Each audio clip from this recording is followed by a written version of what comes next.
Hey guys, if you love what we're doing, make sure you hit that subscribe button right here to my left. I mean, even Adele's gonna subscribe. Right, Adele?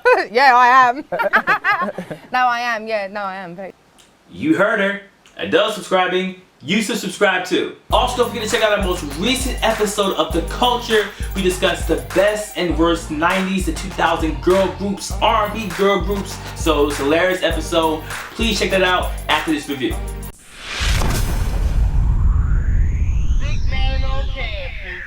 Hey, I'm BMOC. You're now tuned to BMOC.TV. So today I'm back with a brand new review from Adele. It's been a long time. She shouldn't have left you without a dope album to step to. You know what I'm saying? 25 is brand new. The fans have been waiting for this release. So it's finally here. So I figured let's break it track by track. Just break it down and let's see what we think of it. So the first track starts with the song Hello. It's been the single. If you haven't heard it, you've been under a rock. But it's just a great opener. It's powerful. She's talking about, again, trying to connect with somebody from her past. Just trying to give them a phone call. Pick up the phone. When Adele's hitting your hotline bling, that can only mean one thing.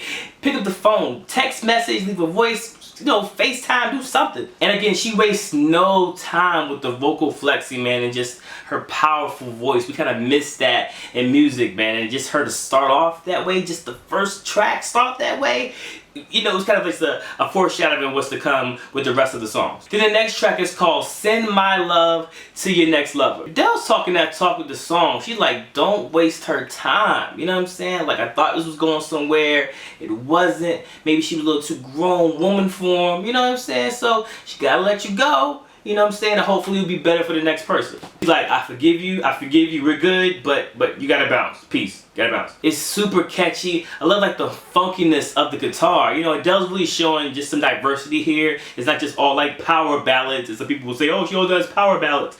No, she has some really like diverse sonics going on with this album. And I love it. And it's kind of an example of that. After that's a song called I Miss You. She's like, wait a minute, maybe I let you go too soon. You know what I'm saying? Maybe I let you go too soon. Or could she be saying, you know, she let the other person go and she's telling the other person, I miss you. Like, I let them go, now I'm with you now. So you never know. I love like the dark texture of like melody. It's like a little mysterious with like the tribal drums. She's kind of like, don't let them lights get dark. She may show you. Adele may show you how much she missed you. You ready? You ready? I don't know. The next up is a song called When We Were Young. And she's talking about, you know, reflecting on emotions and situations she went through when she was younger that still impact her soul to this day. I love the piano chords and the bass line. I think she probably has some of the best piano chords I've heard on the album in a long time throughout the whole project. This song is definitely the example of it. I love the bass line. I love the fullness. Even the vocal production. Like, I could hear her do this live with like a choir or something.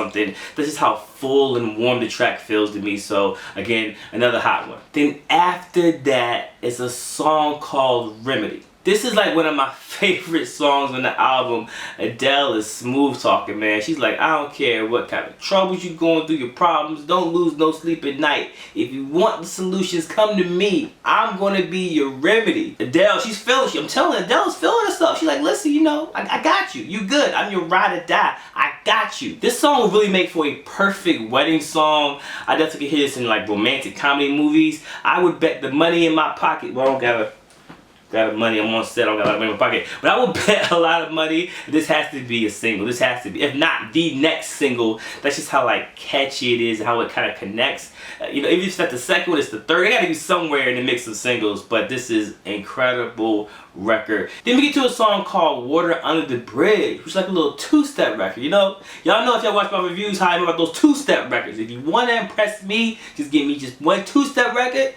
I'm good. And on this record, Adele, again, it's like saying, you know, you don't have to play games with me. If you don't want me, tell me. Tell me gently. You know what I'm saying? Because we had some things going on, you know. I'm not just anybody. You know what I'm saying? Word to Leah. You know what I'm saying? I'm not just anybody. You know what I'm saying? Tell me gently. Tell me you don't want to be with me. But still be up front and let me know how you feel. Don't play games with my heart. Now, I know I've been talking about the vocal production almost every song, but this track is just such a great example of it. It's complicated without it sounding too cluttered. It sounds like 1,000 voices kind of coming together all synced up at once, but it's cleverly done. It's well produced. I love it. I would love to hear this live with a choir. I mean, I can say that about every song, really. That's just how a pure vocalist that she is. But just again, the vocal layering and the harmonies is just clap. Well done, well done. The next up is a song called River Leia. She has a little accent, so I don't really know. But it's about a river, you know what I'm saying? But it talks a little bit about just her childhood and how she was kind of learning to love and just being able to kind of have that quiet space, that alone time to connect with the river, connect with the environment, you know, Mother Nature, if you will. And it kind of helps her take her to that place whenever she's going through heartbreak or pain. She kind of reflects on just that alone time and kind of building off of that, building on how to stay guarded while loving, which is again a pretty honest record. And not only is it honest, but it's probably one of the most catchiest hooks on the project. I definitely think Remedy should probably be the next single, but I think this one would be a great one as well, just because of how catchy it is. You kind of repeating the hook by the time you get to the second chorus. So again, I love it. Dope. After that, it's a song called Love in the Dark, and it's pretty much a breakup record, you know, of her saying, listen, this is gonna hurt you more than it hurts me, or maybe it hurts her more than it's gonna hurt him. I don't know, but she's basically kind of saying that they need to separate. You know, they've been through a lot of things. She appreciates the love and appreciates things that he's taught her. You know, but it's time for her to go. You know, and it hurts her. She doesn't want him to see her leave, but she has to leave. She has to do her thing. And I'm sure a lot of people can relate to that if you've been in those relationships where it may have ran its course, maybe you've outgrown each other, and it's time to grow apart.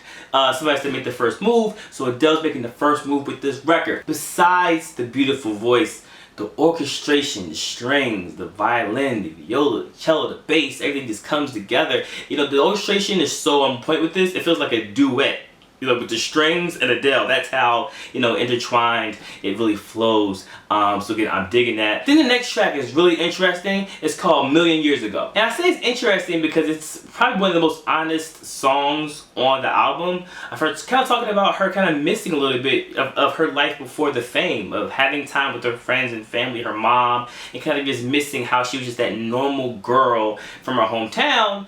And you know, I'm sure she appreciates the fame and appreciates the love that her fans give her. Sometimes she kind of just thinks about maybe she didn't spend enough time being that normal girl, and now it's kind of like it's a million years ago. It feels like such a long time ago since she hasn't been in the spotlight and hasn't been famous. So I think it was really just interesting, and her being her peak of her career, she's reflecting back to that time where she, you know, didn't have as big of a career, which is pretty cool. The guitar and the bass line really accents the lyrics to a T, and again, you just, from a concept perspective of just, again, the honesty, the honest, having a pure vocalist who's honest. I think that's what people have been asking for. So, you know, here you go, here it is, enjoy it, you know what I'm saying? But again, another hot record. So next up is a song called All I Ask.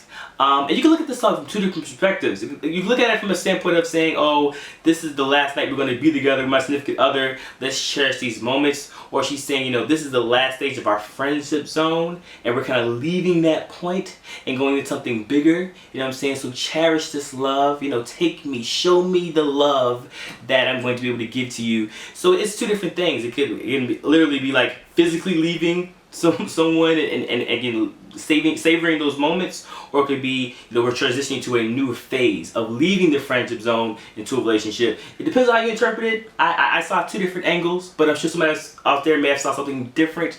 But in any case, I love the emotion. I love how the piano chords just kind of just build through the hook, how the transition between the verses and the chorus, I think, are excellent and well done. So yeah, that's definitely something I'm going to be listening to every other day to kind of just get the concept of it. But again, I love when songs are open to interpretation. I love the artistic part of this, which I think music should be. Music is art. So there you go. Then we get to the last song of the standard version. I know there's like a Target Japanese version out there.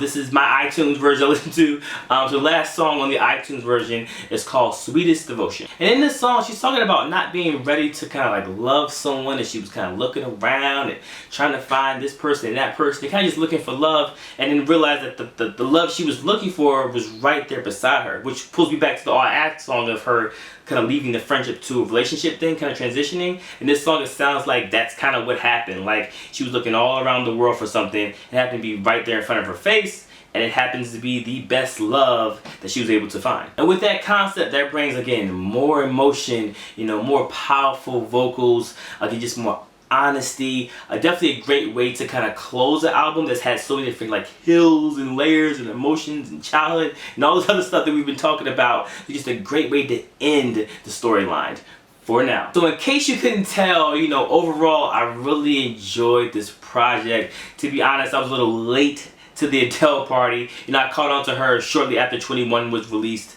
And so these years have been able to kind of go by without a project. I did kind of reflect and go back to 19 and 21. And I mean, her voice is just undeniable. You know, people will say, oh, she's too hyped up. You know, maybe she's worth the hype. Like, she has, you know, amazing songs that connect with people. She has an undeniable voice. She's a little mysterious because she doesn't show you her entire life. You kind of hear her emotions and stories through these songs. I think that's the definition of an artist, to be able to kind of just tell your story through the music with raw talent, what she has.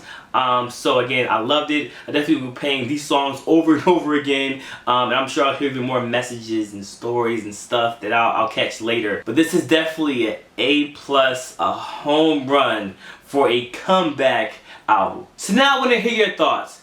What did you think about the project? Did you think it was worth the hype? Do you think it's better than the last albums? Do you think it's not better than the last albums? Do you think it's on the same level? Please put in the comments. I'll shout you out in my next review. So thank you guys again so much for tuning in. I really appreciate it. Don't forget to check out the most recent episode of The Culture. We discussed the best and worst 90s R&B female groups, right? Well, from the 90s and 2000s. It was hilarious. Please make sure you check it out right after this. For more reviews and videos, tune in to youtube.com/BMOCTV. Please subscribe or BMOC.TV. I'm BMOC. Peace.